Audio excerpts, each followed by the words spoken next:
I'm Mosmi Ambasta, and today we are going to talk about a very important concept called cut order plan or cut plan. This is used in every garment manufacturing facility. What is cut order plan? Basically, it is deciding a combination of markers and lays to plan your entire order. This decision has a huge impact on the factory savings. The objective of making a good cut plan is basically to reduce your overall costs. The major costs in the cutting room are fabric cost, marker making cost, spreading cost, cutting cost and bundling cost. Let us understand these costs one by one. Fabric is the biggest chunk of the cost. 50 to 70% of the garment cost goes in the fabric. Labor is 10 to 15% of the cost, and cutting room labor cost is much more smaller. Therefore, fabric is the major influencer on cut order planning process, and we should always try to minimize it. The second cost is the marker making cost. With the advent of CAD systems, we've moved from manual marker making to automated marker making. This has made the process much more cost efficient and faster. The impact of marker making cost on cut order plan is much smaller. The next cost we are going to talk about is spreading cost. There are three parameters that majorly affect spreading cost. The first one is total fabric being laid. Every meter that we add adds to the cost of the laying team or the spreading machine being used.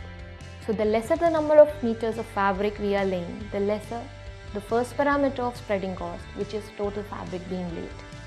The second parameter is number of lays. Every new lay that we add to the cut plan adds to the lay preparation cost. There's a cost of preparing the table, putting the paper on top, markings on the table, which adds to a major cost. The lesser the number of lays, the lesser the overall spreading cost. The third parameter is number of roll changes. Every new roll adds to the handling of the roll cost. So you would remove the previous roll and put the next roll on top. We understand that if we minimize all the three parameters, we will be able to minimize overall spreading cost. Similarly, also that if we have minimized the overall fabric being used in the cut plan, we can minimize the spreading cost. The fourth major cost that we need to talk about is cutting cost. Cutting cost is directly dependent on the number of bodies being cut in the order.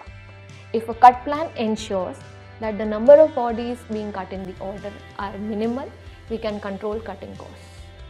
The last cost we need to talk about is the bundling cost.